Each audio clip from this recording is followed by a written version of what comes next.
Good day, ladies and gentlemen, and welcome back. Today, we're going to take a look at the two most well-known of all the Greek polises. That's Athens and Sparta. You can't talk classical Greece without talking the two leading city-states in all of Greece, Athens and Sparta. Now, this is going to be kind of a two-part thing. Part one, which will be this screencast, we'll just introduce ourselves to Athens and Sparta, and then we'll take a look at life in Sparta, what Sparta's known for, their militarism. We all kind of know that. You ever seen the movie 300? But we'll focus mainly on Sparta for this one, and then in part two, we'll look at Athens and specifically focus on their government system. That would be democracy. So let's take a look at the essential questions. We'll start by introducing ourselves to Athens and Sparta. Geographically, where are they located, and a little bit of basic background information on each, and then it is straight into Sparta. What everybody knows about Sparta is their militarism. Like I said, if you've ever seen the movie 300 in popular culture, that's what everyone knows about them. But we're going to try and figure out why. Why did they develop into this militaristic society? We're going to meet some people called helots. Not somebody you really want to be, but they play a big part in Sparta becoming a militaristic society. So why does Sparta become a militaristic society? Then we'll take a look at what it is to live in this militaristic society. What is it like for the average male or female who lives in this militaristic Spartan society? And finally, militarism looks really cool on TV. You run around shirtless in your shin guards and your cape or whatever they did in the movie there. But militarism in Spartan society was real, and it did have real consequences. What were the long-term results of this military-centered society? What did it do for Sparta, for good or for bad? That being said, let's go ahead and get this party started. So Athens and Sparta, these are the two leading city-states of ancient Greece. They stand in sharp contrast to one another. They differ so greatly in what they value societally, their cultures, and really what each one managed to accomplish during the course of its history. Athens is located in the north, on this jutting peninsula called Attica. They're indicated with the big obvious red arrow.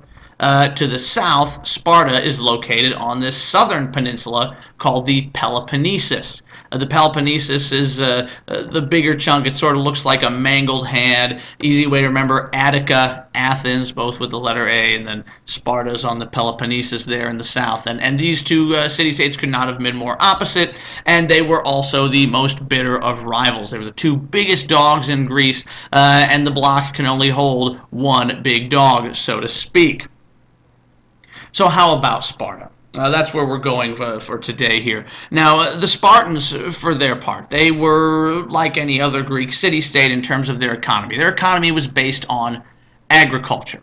Now, in other parts of Greece, as we remember from last time, as their populations grew and they ran out of good farmland, they went out across the Mediterranean Sea and they set up colonies to grow grain, to feed their growing populations. But Sparta is a little different. You see, the Spartans are the descendants of the Dorians, if you remember those guys who had no written language. They ushered in the Dark Age, that whole bit. And as a result, Sparta has almost no navy and very limited maritime knowledge anyway. So rather than going out and setting up colonies, like everybody else was doing, the Spartans simply invaded all of the nearby city-states and took over the farmland and enslaved the people. Sparta sounds like a very good set of neighbors to live by, don't they? So if you were one of these enslaved people and you happened to be enslaved and working on a farm for the Spartans, you were what was called a helot. So the helots were slaves, conquered people, who worked as farmers for the Spartans. Now, not everybody was a helot. Conquered people who had special skills, who were like artisans or merchants that worked for the Spartans, they were called perioeci. Perioeci were not slaves like the helots, but they weren't Spartan citizens either. I mean, if you wanted to be one over the other, you'd rather be a perioeci. But the vast majority of them were helots, and the Spartans themselves were vastly outnumbered by these helots. By 650 BC, Sparta managed to control nearly the entire Peloponnesus Peninsula. However, in 650 BC, those pesky helots, well, they revolted against Spartan control. No one wants to be ruled by anybody else, let alone be that man's slave. And so the Helots revolted, and they have quite the advantage because they vastly outnumber the Spartans. Well, this revolt, this war, it was bloody, it was violent, and it took 30 years of brutal fighting for the Spartans to finally suppress that revolt. Once it was all done, the Spartans decided they never wanted to have to go through this again. And they figured that in order to keep the Helots under control, because they were so badly outnumbered by the Helots, that Sparta itself needed to transform into a military society. Every aspect of Spartan life would, from this point forward, revolve around the military. And in this military society, nothing would be more important than the polis, service to the polis. The military strength and the well-being of Sparta would be far more important than any life or any individual freedom of one individual person.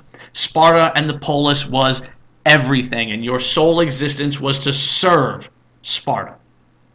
In this military society, Spartan men strove to become great soldiers of Sparta, to serve Sparta, and women strove to become the mothers of great soldiers who would then go on and serve Spartan society. So in a society like this, both males and females needed to be tough and strong.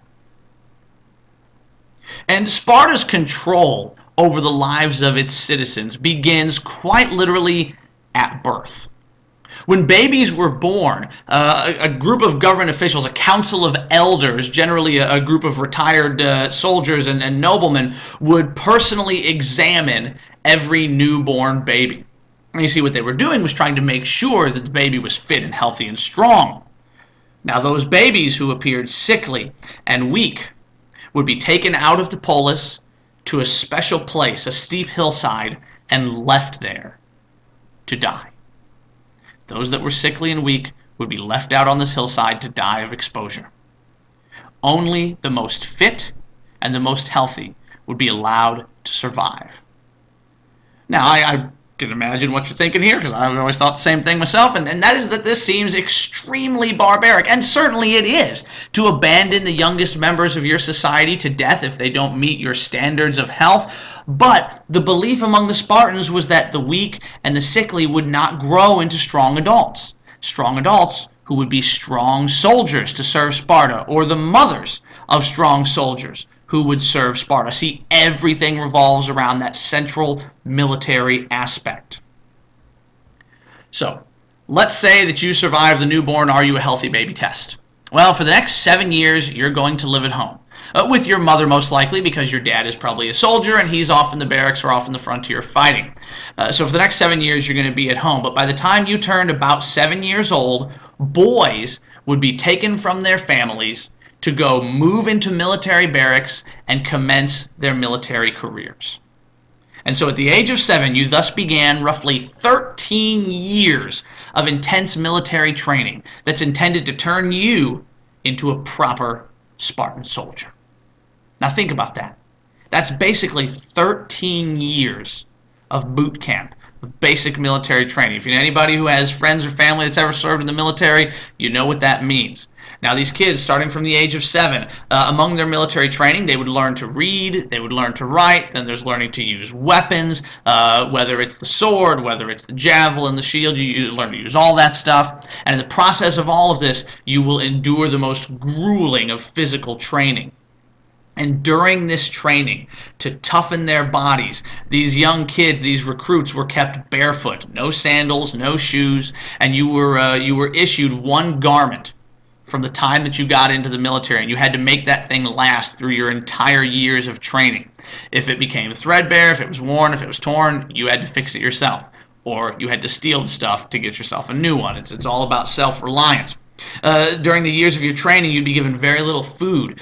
They wanted you to learn how to fight on an empty stomach. They wanted to toughen you up, but at the same time, you were all but encouraged to steal food from local farms. See, this was to help you learn stealth and learn survival skills. However, if you were caught, you would be publicly beaten. So that means learn to be sneaky, because if you don't learn to be sneaky, you're going to pay the price. Oh, and if you are punished and publicly beaten, don't you dare utter a single word, don't you shed a tear, don't you cry out in pain, or they will beat you more. It's all about creating this tough Spartan soldier. So hey, you make it to 20 years old, and about that time, you finally graduate from military training, you become a full-fledged Spartan soldier. And you probably look something like that, right? Yeah, like Gerard Butler from the movie 300. Or not. You look a lot more like that. And honestly, I think that reality is much cooler than the movie fantasy there. But either way, at 20 years of age, you'd become a full-fledged Spartan soldier. And because Sparta generally waged war against somebody on a yearly basis, you would now be sent off to the frontier to fight. Somebody. That's just the way that they went. And the Spartan military mantra was really pretty simple. Win or die fighting. Win or die fighting. Wives and mothers would tell their men when they went off to battle, come back carrying your shield or come back being carried on it.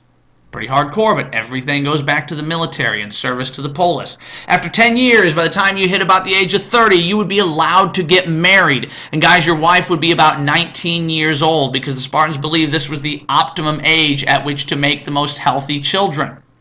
But you're not going to live at home with your wife and your kids. Instead, you'll continue to live in the barracks most of the time. Finally, if you live long enough, at the age of 60, you'll be able to retire. If you live that long. And if you do live that long, at the age of 60, you would then become part of that council of elders. Because if you live that long, you are a particularly skilled and special and wise soldier. Now, women, you're not bystanders in this tough Spartan society. Women were brought up to be tough and healthy and strong, just like the men.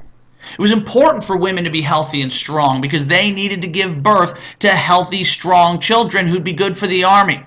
Women trained their bodies like men. The women trained in gymnastics, boxing, wrestling, and they had a lot more personal freedoms in Sparta than Greek women did in any other city-state. The Spartans recognized the importance of women in society. It's not to say the Greeks didn't, but they were certainly treated a lot differently in Sparta than they were in, say, Athens or other parts of Greece. And so militarism looks really cool in the movies, and militarism did keep control over the Helots for Sparta. Never again did the Helots revolt the way they did in 650 BC. And then it made Sparta the most powerful military in Greece for over 200 years. But there are drawbacks. There are consequences. Sparta's military-centered society created a multitude of long-term problems for them. You see, because of their single-minded focus on the military, Sparta fell way behind in developing things like trade and manufacturing. They're too busy focusing on the military. This made them economically poorer than the rest of Greece. On top of that, the Spartan government just discouraged and even prevented contact between Sparta and other Greeks because they were afraid that outside influences might make Sparta and Spartans weaker.